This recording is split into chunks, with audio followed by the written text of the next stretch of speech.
So, I have a few interview questions for you that we can go through. I sent them to you so you have them open on your computer screen.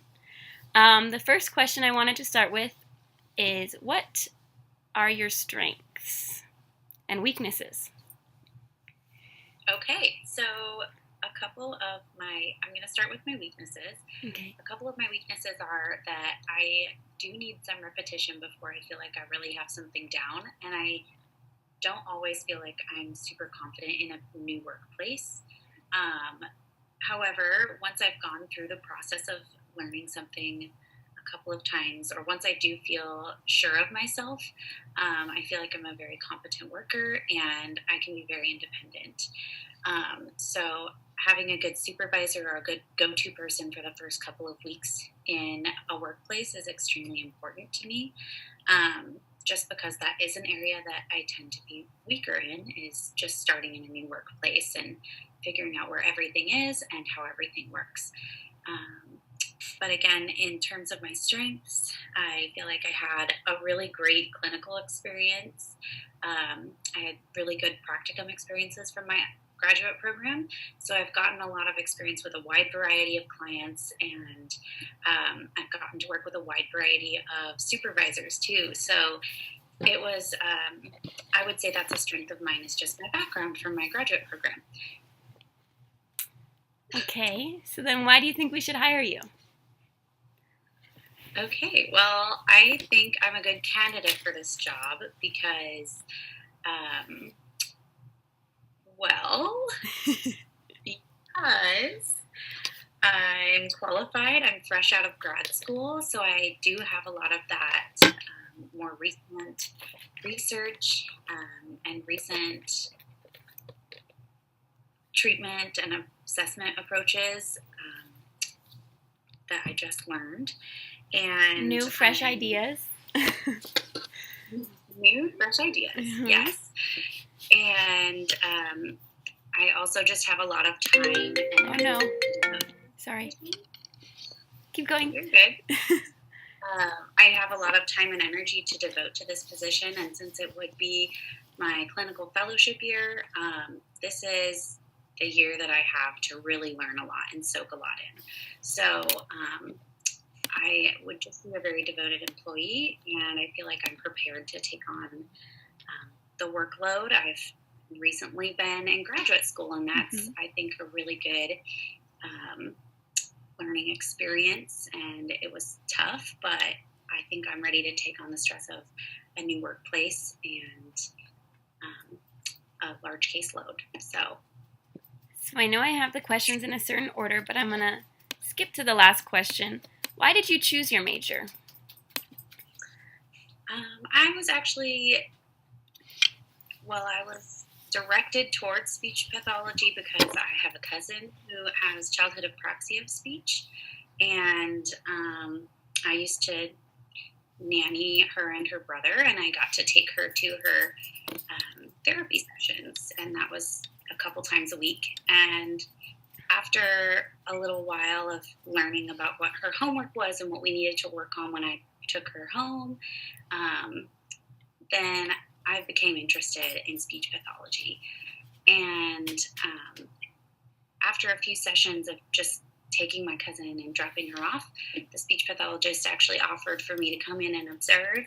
So actually seeing them in action was truly what sparked the interest for me. That's awesome. So I'm going to skip back up.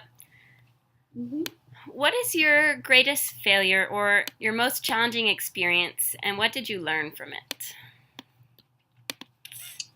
Well, this is going really far back, but my greatest failure. Or most challenging experience. It doesn't necessarily have to be a failure. Okay. Let's see. Okay, I have one. So a few years ago, the year before I actually started graduate school, I worked a position at an elementary school. It was Washington Reading Corps Literacy Assistant. That was my job title. And we were kind of, myself and my coworker were kind of thrown into a position without much of a job description or much of a layout. So I think that actually applies a lot to speech pathology in some ways because it's such an autonomous career.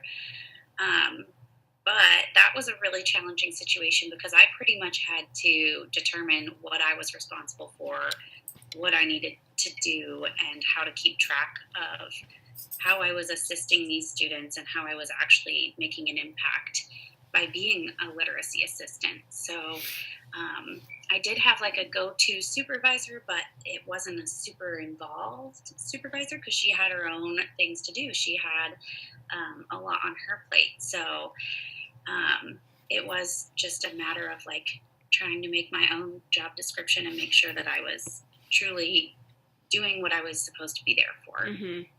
That can be difficult. Was definitely challenging. Yeah. Yeah. So I guess in that job or any time during graduate school, when is a time that you have had to give someone some difficult feedback, maybe parents or a client, and how did you handle it? Well, in my birth-free practicum setting, I did have to do a lot of assessments. And for some parents, that was not a big deal, hearing that their child qualified for services. They had a fine reaction. That happened most of the time. But there were a couple of instances where I did an assessment and then had to relay the assessment results to the parents in lifetime and let them know that their child qualified for services. And sometimes that confirmed parents' worst fears. They were very afraid to hear that, especially if it was their first child. I noticed a trend that, they hadn't had other kids go through this process maybe yet. So it was a big, scary thing for a lot of parents. When that did happen, I think I did a good job of reassuring parents that just because their kiddo qualified did not mean that, that they had a super hard road ahead, that lots more kids qualify for early intervention than they would for like school services even. So I think I did do a good job of making sure to reassure them that this is not a super negative thing and that we were mostly there to support them and make sure that they had the resources they needed and to also just be there for them to ask questions. So, yeah, wonderful. I would say that's a good time. That is. So a good example. Good example. Not a good time. So how do you want to improve yourself within the next year? Oh my gosh, I want to improve myself in a lot of ways, professionally specifically. So since it will be my clinical fellowship year, I want to figure out my system. I want to do some trial and error, especially when it comes to like filing and keeping track of my notes and staying organized, because I feel like I've seen a lot of how other supervisors have done that. I've seen their methods, which has been really helpful, but kind of combining a couple of those methods that I've seen maybe into my own mesh of what will work for me. But I know that's going to take some trial and error. So that's a big thing I want to figure out and improve about myself in the next year. If I were to ask your last supervisor to provide you additional training, if I were to ask your last supervisor to provide you additional training or exposure, what would she suggest? Okay, well, my SNF placement supervisor was super involved, thankfully, and did a really great job of coaching me. One area that I did struggle with initially and did improve a lot in was making sure to use skilled words in my SOAP notes, and making sure that my SOAP notes had the right tone. And I noticed that in my Birth to 3 setting, it was something very natural for me. I was able to make sure that I don't use too much professional jargon because those notes do go directly to the families. And I had just come from that placement and then gone into my SNF placement.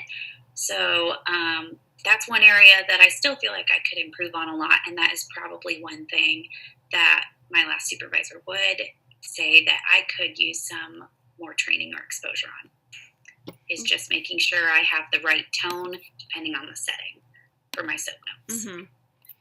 So then how would you go about establishing your credibility quickly with the new team if we were to hire you? Okay, well, there's a couple of things. For just the basic things I think I would want to do is make sure that that I'm respecting everyone's time. I think being punctual is really important, especially when you're new to a team, showing people that you care about their time and respect their time. And then more on that, just showing respect in general, that especially for people who have been a part of this team for a while, that they're going to be able to give me more guidance, and that if I do have a lot of new ideas or things that I think would benefit the team, to make sure I don't just jump in and try to take over things, because that's never a fun thing for a team that's been established and been together for a while to experience. I've experienced that on the other side. And so just making sure to be friendly, respectful, timely, and, introduce new ideas, but to be respectful about it. And then lastly, what would you say that you are most proud of? Most proud of?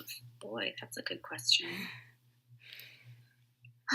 Well, professionally, I'm most proud of,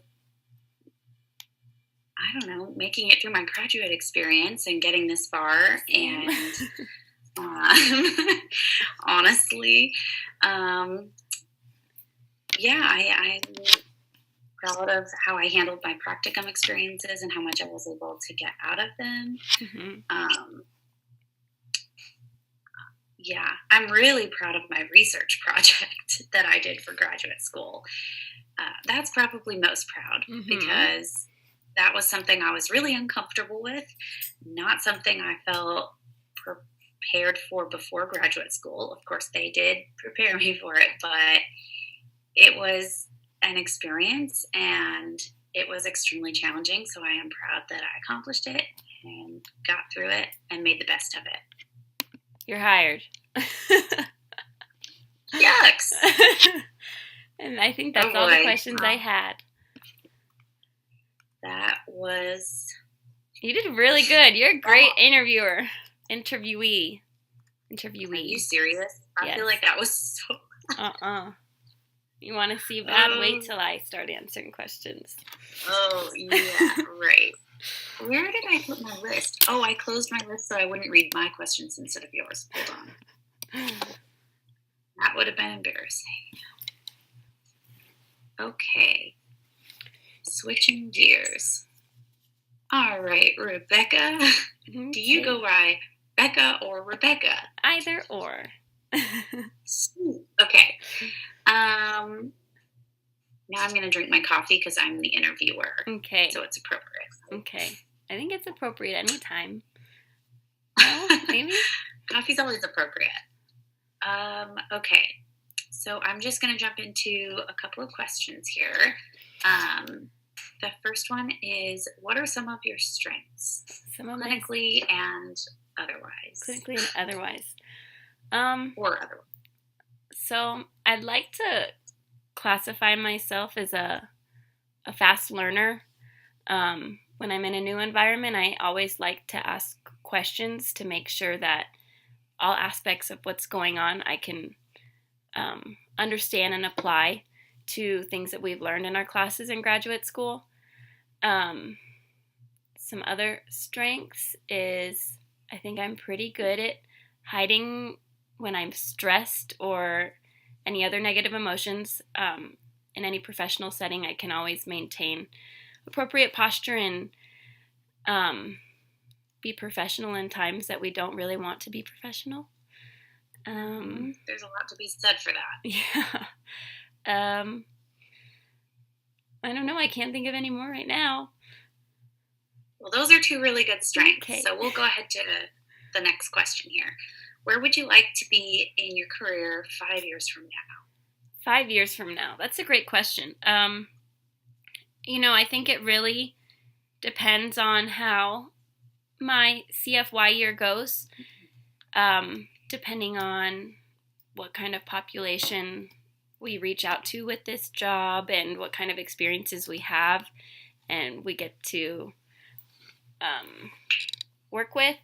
But I think 5 years from now, I'd really enjoy a travel position and being able to experience different areas and different cultures, and it's very different anywhere you go. So I'm from Florida, and anything that I was working with in Florida is completely different than what I'm experiencing in New Mexico. So I think I would like to continue experiencing the diversity across states and maybe even explore some international opportunities. But that's maybe even 10 years from now. So yeah, well, that's awesome. And if I were to ask your last supervisor, oh wait, wrong question. If I were your supervisor and asked you to do something that you disagreed with, what would you do? Ooh, that's a great question. Yeah, it happened. In that scenario, it's tough because I have experienced that before. And I would really only say something if I disagree with it because of an ethical issue. Now, if it's an ethical issue, I would contact who I would need to. I think in the CFY, you still have to reach out to your school, maybe. Do you still reach out to your school in the CFY? Good question. Dr. B, if you're watching this, let us know. Depending, I would inform them that what they are choosing to do is against code of ethics. Typically, I would be ready to cite the code of ethics that are at risk there. But if it's something treatment-based that's not an ethical issue, I think I would suck it up and try what they want me to do, even if I disagree with it, because I could still learn from it. Even if I don't agree with what they want to do, I could learn from whatever they're choosing to do instead. Awesome. That's a great answer.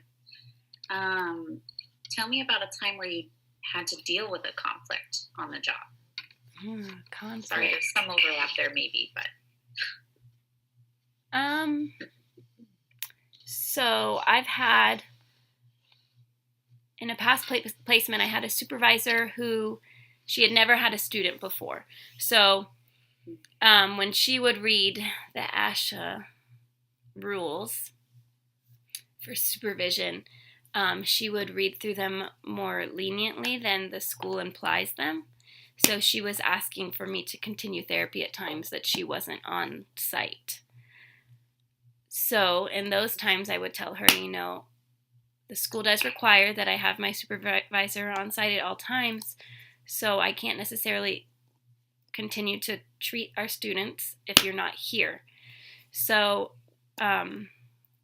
with that, we talked about it and we read through the ASHA Code of Ethics and the different rules that ASHA implicates, and we also talked together to the clinical director to figure out what we needed to do in these times. And we did figure it out. We came to a conclusion on how we were going to handle it, and it worked.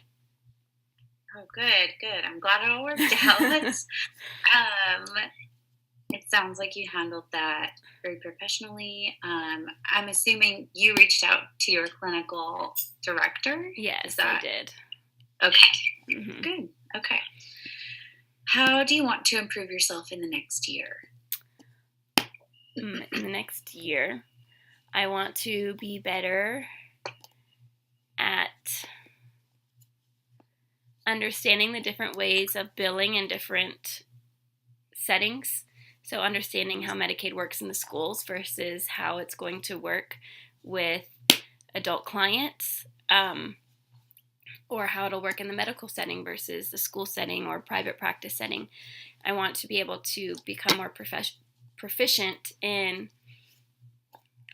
being able to bill independently without relying on a supervisor or anyone else present. I also want to become more, I think, confident in my clinical decision making and confident in the way that I'm treating clients rather than always questioning myself as a student.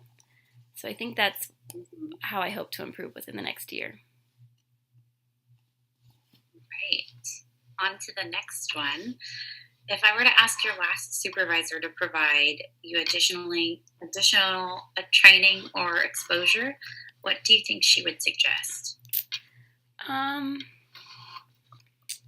My last supervisor in the skilled nursing facility, she liked to ask a lot of questions every day. And I think she would suggest I would need more training and exposure to dysphagia, specifically with modified barium swallow studies, because in school,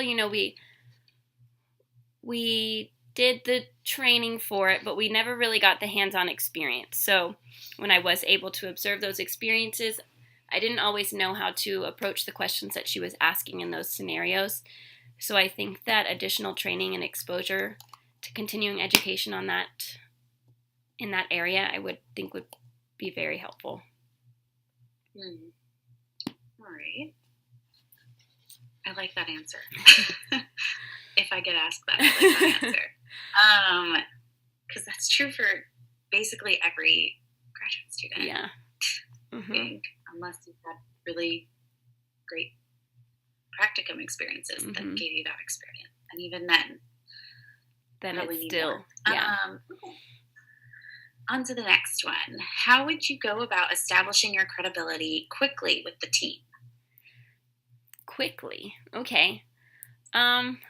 This is always tough for me because I think I can be very shy in new situations with new people, and especially with new teams, because I don't want to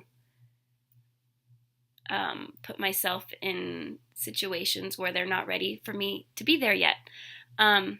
So I think I always like to start by just building a general relationship before making sure the credibility is there. Introducing myself, allowing them to talk about themselves and their experiences and what they like to do in their professional environment, and kind of relating to what they have to say. And I don't know if it would be quickly, but it would be a process of slowly building that credibility by learning more about them before they can learn a lot about me. Does that answer that question? Yeah, it does. What techniques and tools do you use to keep yourself organized? Ooh, okay. I have never been an organized person until graduate school. And now that I'm in graduate school, everything has to be extremely organized. I keep a daily planner. Everything has to be written down in to-do lists, so I know that I'm not missing anything. Along with the daily planner, I definitely use technology. Though it may not be my computer, I'll use my phone and my iPad to keep various materials and documents organized so I have them ready in the clinical environment. I know that can be very helpful as well. But those are my main go-tos. Awesome. Yeah, having those materials easily accessible is huge. What kind of personality do you work best with, and why? I think I work best with someone who is outgoing. Because I think if someone is more reserved and doesn't talk as much, I will feel the need to fill those empty spaces by talking and asking questions in times that I don't really need to. So I think when someone is outgoing and they enjoy sharing information about what they're doing and different things going on during the workday, that I work well with that better, because I will not feel inclined to interrupt times of paperwork and times where I don't need to be talking and asking questions, if that makes sense. Sure. Okay, well that concludes our interview. Awesome. Great job. Yes. Go ahead, for sure. Awesome. And that's it. That's right? it. Yes. I'm going to stop